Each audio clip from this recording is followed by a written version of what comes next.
Let's get it. Let's get it. Let's get it. What's good? How y'all feeling? Great week ahead of us. I want to preach some good word to y'all. I got a couple topics I want to hit on today, for sure. How y'all been? How y'all doing? I want y'all to communicate with me in the comments. Let me know how life's going, how family, whatever I can pray for you. I want to be there for y'all, and I want y'all to just, feel like you can establish a community through these videos. I hope these videos are helping somebody out there, whether you're watching this on TikTok or YouTube. I'm glad I can be a source to help you, get closer and grow your relationship with God. I got a couple topics I want to speak on today. I think the first one I'm going to start off with is the story of Hosea and Gomer. I could be pronouncing and butchering the names wrong, so please don't come for me. But I have my notebook right here. I have my word with me, and then I have some little bullet points on my phone that we're going to go over. So let's get it. The book of Hosea and Gomer.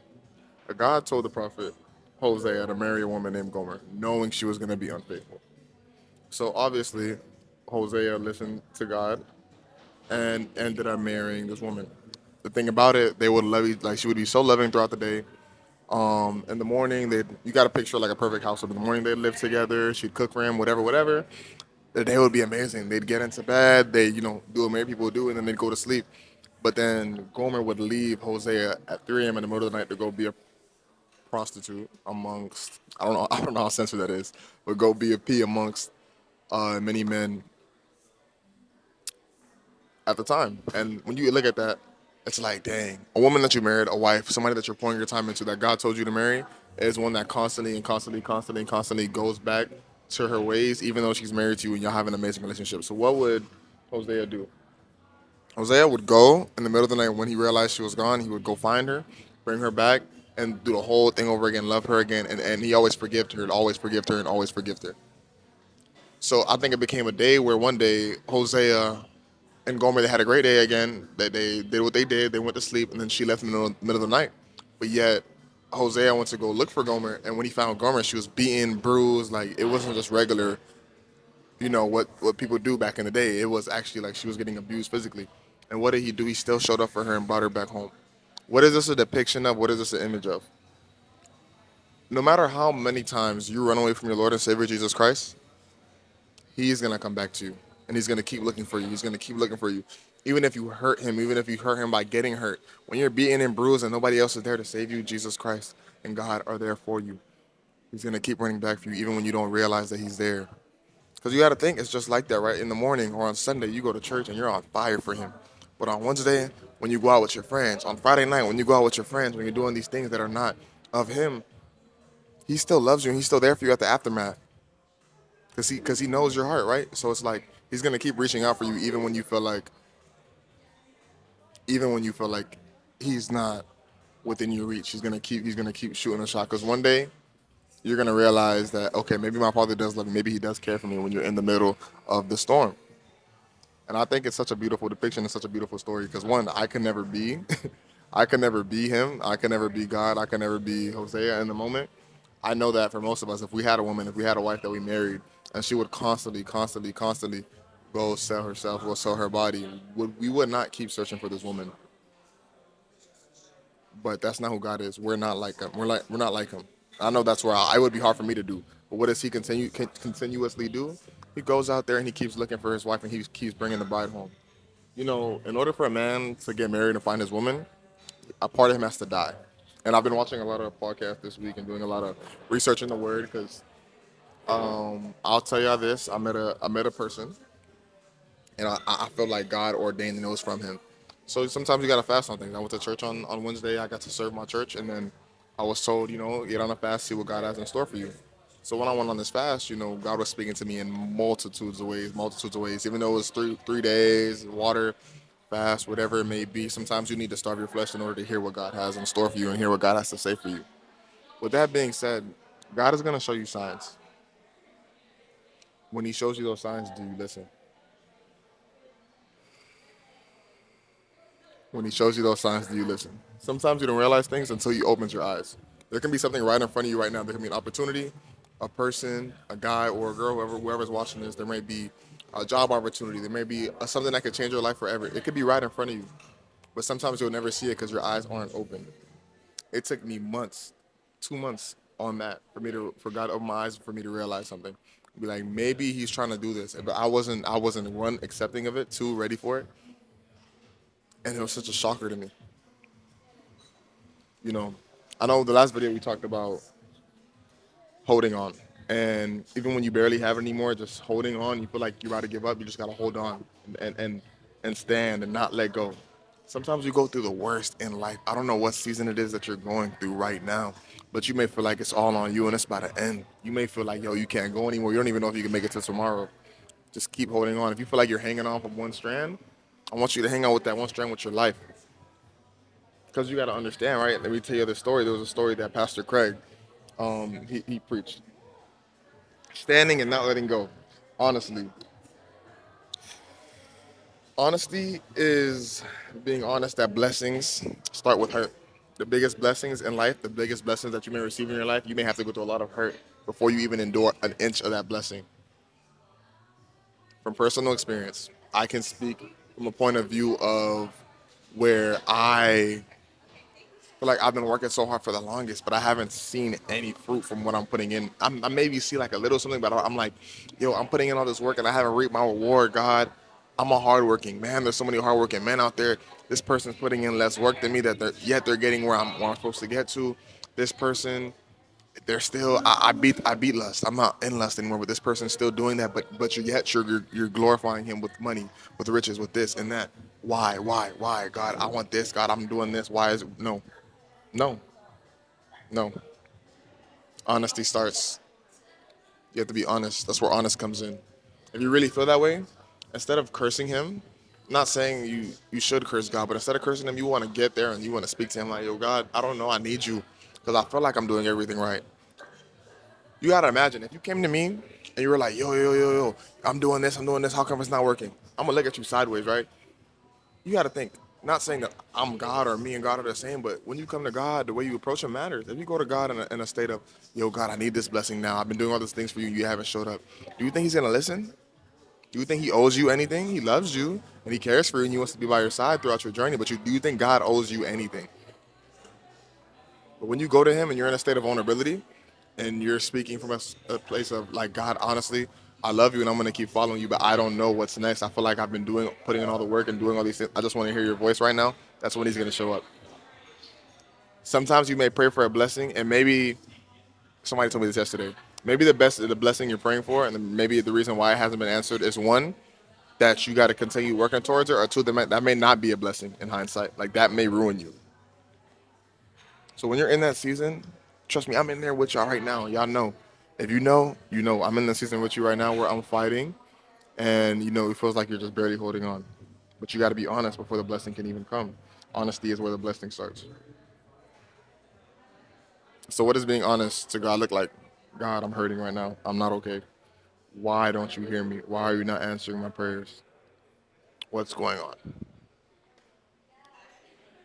But part of that honesty, He hears that because you're coming to Him with an open heart. God pursues you even when you run away. You can run away full speed. You see that in Hosea and Gomer's story. We see that in the story of the prodigal son. No matter how far you run, God's gonna keep running after you. And when you fall, He's gonna pick you up and pick you up and pick you up. I can't promise you you're gonna be saved if you don't make the decision to follow Him. I can't promise you you're going to be saved if you don't make the decision and get on your knees and accept Him as your Lord and Savior. But I can promise you when God is searching for you and when He's there for you and when He's looking for you to protect and to be there, provide, even when you don't realize, if you're about to slip or about to fall, He's going to be there to catch you because He keeps following you. Go. Building in the dark. Nehemiah rebuilt the walls of Jerusalem while people mocked him, threatened him, and told him it couldn't be done. He kept building with one hand and held his weapon in the other for anyone who's building a dream while people doubt them. This is that sermon. Building in the dark. In that dark season right now, for our men, our women out there, no matter what it is, you're trying to scale, you're trying to build a business, you're trying to grow in this field, you're trying to grow in that field. Building is dark. When you start off, you may have support, you're gonna have so much energy, you're gonna have all that, you're gonna be able to do everything in the beginning. But in that middle phase when nobody's around, that's when the building gets hard, that's when the going gets tough. But what are you gonna do when people clown you, when people mock you, people say you're not gonna do anything? Are you just gonna sit there and give into that and just give up on the dream that you have, or give up on the goal that you want to pursue? Or are you gonna keep building, even if it just takes you, and even if you still have to protect yourself? He was building the wall, one one stone in one hand and a weapon in the other, just to protect himself while he was building this wall. But the thing about it, What's the reason for Nehemiah building this wall, right? So him building that wall in the middle of opposition, mockery, and threats is a testament to you. You don't have to wait till perfect conditions to follow God. You don't have to wait for perfect conditions for you to follow that dream of yours. You don't have to wait for things to be perfect in order for you to move on the calling that you have on your heart. And somebody out there got to feel this today, right? I'm about to put the notes down and just really get to speaking to you. If fear and judgment, evil, it didn't exist, what would you pursue right now? If you weren't scared of what anybody would say, if you weren't fearful for how people would treat you, if you weren't scared about how your family will react, what would you be pursuing right now? Whatever just came into your mind, that's what you have to put your all into. 'Cause at the end of the day, I don't know what pain you've been through. I don't know if your dad's in your life. I don't know if your mom's in your life. But we both know that you have your one heavenly Father in heaven that can guide you in whatever field that you want to get into. God knows the desires of your heart, but you have to plan it out to Him and put it down and show Him, okay, God, I want to get there. Let me glorify You along the way. You got to plant the seed and allow Him to water it. And that's sometimes hard to hear because it's like, yo, I want to make it happen. I want to do it my way. I want to go here. I want to do this. I want to do that. God, it's not gonna work when you're trying to do it by yourself. I'm sorry, I've tried it. Learn from my testimony. I've been trying to do this thing for 20 years now, and I haven't been successful yet.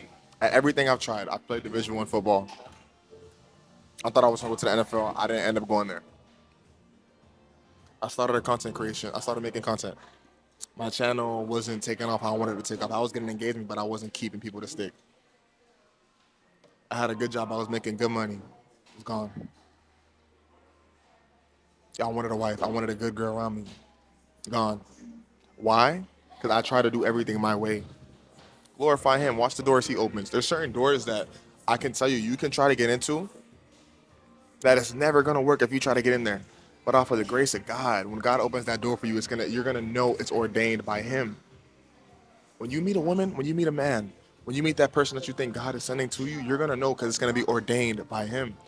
When that goal that you reach, when you finally reach success, when you finally hit the top of the mountain, when you've been in the storm for so long, you're gonna know that that door He opens to get you there was ordained by Him. I'm in the middle of the storm right now, and I'm going through life. I have so many reasons not to be making this video right now, but y'all see me here. Take that. Take me preaching to you right now. Take me pushing through the darkness right now to come talk to y'all to tell y'all that in the middle of the storm, you still can be optimistic because you know you're on the winning team already. When you know the game's already won, what's slowing you down? What's slowing you down? That's what you have to ask yourself. Evangelize. Go pour into Him. Tell Him you love Him. Get in that word. We can all claim to be Christian and have faith, but at the end of the day, if you're not in that word, how are you supposed to spiritually feed yourself? How are you supposed to learn how to bear good fruit if you're not getting fruit yourself? If a tree is being planted, but there's no water going to the roots, the tree is gonna die. We're dying. This generation is dying. There is an influx. People are making a change, but as of right now, this generation is going through it. How do you change that? You go plant seeds. You become a tree. You let your fruit fall on the ground, and you let those fruit with the seeds, and then they start planting everywhere. Let me tell y'all a story. He might be seeing this video, but I met a guy maybe 4 months ago, 5 months ago. He was one of my fellow students in class. I met him first conversation I had with him. I promise you, he told me he was like, "Yo, I don't do that God thing. I don't know about him. It just never made sense to me. It just was never a thing." And I asked him, I'm like, "Okay, cool." And you know me, I'm never gonna be too pushy on him because when you can push somebody too much towards it, it can push somebody away. So I was just letting him know, I'm like, whether you believe it or not, in facts, you know, I believe there's a higher power. So I hit him with that angle, and then I was like, at the end of the day, there's a fact that there's more books, there's more songs, there's more things written about Jesus Christ than we know about our global leaders nowadays. You can ask me about Alexander Hamilton. I guarantee there's 10 times more, 100 times more books made about Jesus Christ than people that are found different countries, different places around the world, right? For another fact, there was a man that died on a Friday. They went to a tomb on a Sunday, and he was no longer there. Whether you believe in everything with the disciples and them seeing him ascend to heaven, whether you believe that or not, where's the bones? There was no bones there, nothing to be found. What do you know about that? That man's on your side. The man, if they crucified him, what makes you think they're not going to crucify you? The man they crucified, they beat, they bruised, they killed. They killed him. But you think this world has something for you? They crucified him. Did you think this world has something for you? You see, you got the game wrong. When you know you're playing on that winning team and you know that, oh, no, he already died for my sins. I'm good. There's nothing that you can give me, nothing that you could do to me. There's nothing that the devil can send my way that's going to tempt me because I know what time, I already know what team I'm on. When you know the game's won, you walk a little differently. You've got your chest up. You're moving like, you know, you're moving like you got something to prove. So I want somebody out there to hear me. I know it's tough. I'm there with you right now. I don't even know how to have the power to. This is not me. I don't even have the power to do this because before you start the video, you ask God to give you the strength. I don't even know how I'm doing this right now, but we're here. And I'm not even reading the word that I have here. I'm just going straight out the dome with this, telling you that there's somebody out there that needs to push. I had a supporter reach out to me in the middle of Africa. They have no food right now. I don't even know how he has a phone. Shout out, bro. Praying for him. He's remaining optimistic that there's gonna be a way. Apparently, he has to go villages over every day, $5 to go get food for him and his family. Yet he's still remaining faithful. But you live in America and you have all these opportunities. Yet you're scared to go take a risk because you feel like it's not gonna work. You gotta have God on your side because God is gonna put you on the winning team, even if it may not go the way you want it to go. You may not get the exact thing you want. I guarantee God's blessing is gonna be greater than that. Let Him open your eyes. I can see now. I was so blinded forever. Like I would see things and I'd be like, "Yo, I don't see it. I don't see it." Or maybe you're talking to somebody, you're like, "I don't know. I don't know." When God opens your eyes, you see things so clearly, so clearly.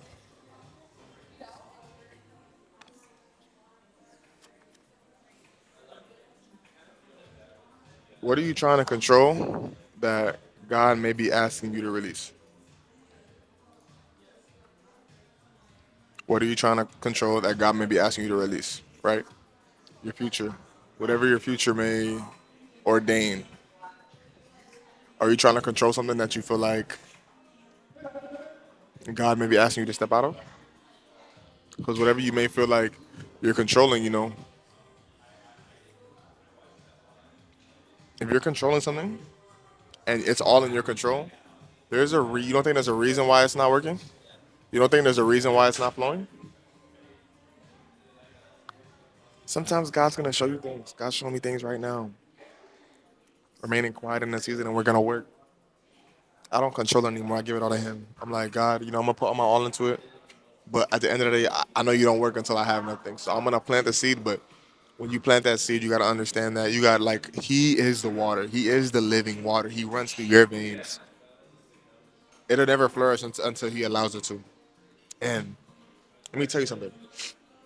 God's blessing is gonna do way more wonders on your life than you putting in all the work you can. That's a given fact. What pain am I distracting from myself by scrolling, chasing, or staying busy? In order to flourish, right? In order to be the best you have to have a pure heart. You have to have a pure heart. What pain are you distracting from yourself? What pain are you running from, right? I want you to understand the strongest thing a man can have and the strongest thing a man can have in this day and age is vulnerability, being vulnerable, being open, having a pure heart. People are scared of a man with emotions. If you're a man and you can control your emotions and you can walk through the darkness and you can walk through the valley but still have the beacon of light of God upon you and keep your heart pure, that's a special gift given by Him. Sometimes we avoid things. Sometimes we avoid feelings. But it'll be okay. Go to Him. Ask Him to purify your heart. Ask Him to clean you out. Every bad bone in your body, okay?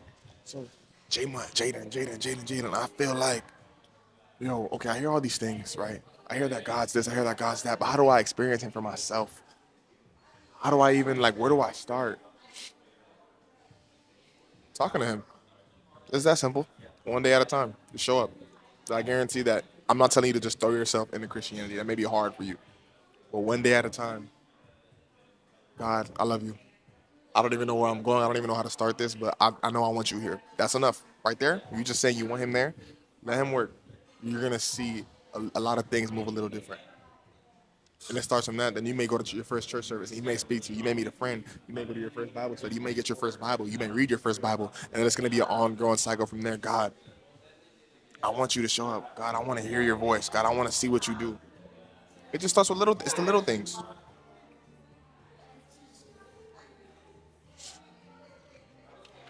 Boy, God, and it gets to the point where like I'm at right now. Like, God, I don't know the next step, but I'm following you.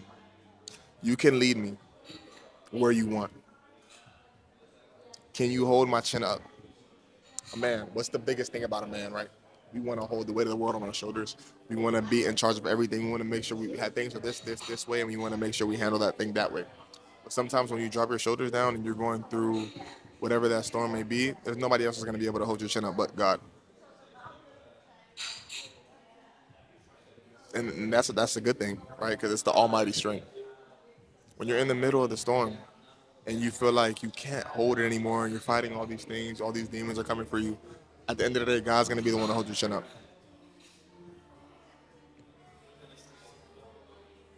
You see that smile on my face? It's like you feel a little different. You walk a little different when you know whose team you play for. Yeah, I don't know who the star player is. I'm just a rotational piece. Jesus put up buckets.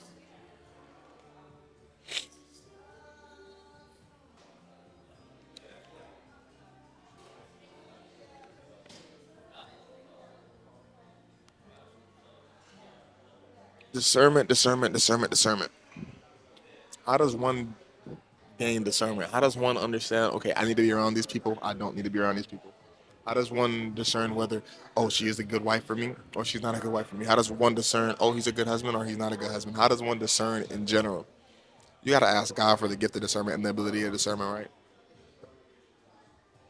And then when you do, you're going to start realizing things in people. If it's something that you would be ashamed of, it's something that God wouldn't want you to glorify in, you know that's something that you're not supposed to see, you're not supposed to do. I met a woman pretty recently where me and her have been close for maybe, not close, but we've been friends for maybe like 3 or 4 months. But I seen something that was so strong. This girl had, without her even knowing anybody was around, we were leaving church. I got in my car, I'm about to leave. Then I drove out of like church, and I seen her on her knees praying for a homeless man. And this story is gonna be a story where she may see this video one day, she may not. But this is something I'm gonna preach on, right? I don't know if this woman's my wife. I can't tell you. But what I can tell you is, I know what a woman of God looks like. When nobody's around, when nobody's looking, when nobody's there, how do you treat people? What are you doing for people? And that's discernment. Because I guarantee you, your friend, and there's a lot of women and men around here that are just looking for people to just, do A, B, and C, D with, but they're not trying to push towards a godly marriage. But I see that woman right there, getting on her knees and praying for a homeless man is not something that you randomly just do. In that moment, God opened my eyes like, okay, this may be your wife, this may not be. But when you're looking at this, you know what you're looking for in the future. The bar is set here because you learn how to discern between each and every situation that you go through. When it comes around friendships, if you go to a friendship and you're hanging out with some guys and you feel drained after and you feel like they're not pouring into God's cup, but they're pouring into the cup that doesn't glorify Him, then you know something. If you ever feel drained when you're hanging out with people, you know something because I can be hanging out with my church friends until 2 a.m. I leave there on fire, 2 in the morning. That's way better than going to the club for me. That's way better than going out for me because I get to get poured into. We pour into each other and we grow and we're glorifying God's kingdom. And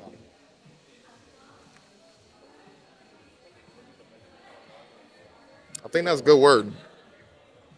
I think that's pretty good word today. There's somebody out there today, right? While you're stepping into this week, I would ask you to do this. Now that I left my job and now that I have more time, I'm gonna try to get these videos out once a week on Sundays. I want you to go do this for me. I want you to go evangelize, go spread the word of Jesus Christ because there's a change happening, there's a revolution happening all around the world. And me and you, we have a part in that. All it takes is one word. That guy I told you about from the beginning of my college semester, this semester, when I seen him at church, on a Sunday, I invited him and he came to church and he got a free Bible. That's what did it for me.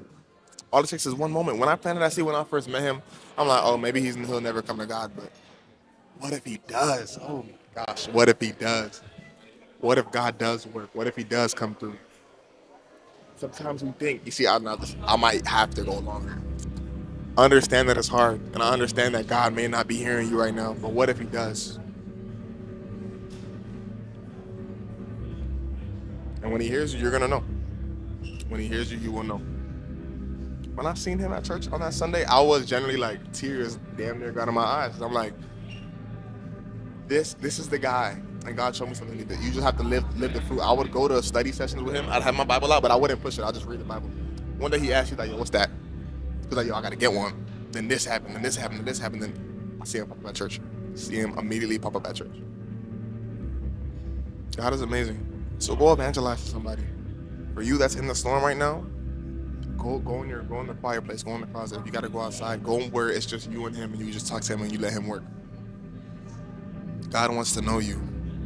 For you that's struggling with lust right now, for you that's struggling with temptation, for you that's struggling with being trapped in your sin, go ask God to make you sick of your sin. Go ask God to clean your heart out, to clean your soul out, and make you pure again. Ask God to show you a better way.